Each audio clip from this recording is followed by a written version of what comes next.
Hello friends, welcome back to the new video guys and my YouTube channel guys. Today friend we are going to talk about guys Infinix phone guys screen touch sound setting guys, how can we off it. This touch sound guys you can see guys when we tap on any button and guys any icon. So friends you can see the sound and friends we want to off guys your screen guys the touch sound settings. So how can we off it in Infinix phone device. Today friends I will show you, I will tell you in this video guys. So before starting video friends, first of all go and subscribe the channel guys, click the bell icon, like the video. Friends open your phone setting guys.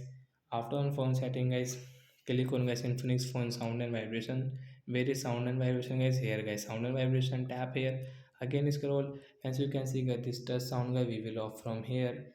And friends come back. So friends you can see guys you can click on guys your buttons and guys you can click on guys your phone icons. Without this touch sound guys we can operate our Infinix phone.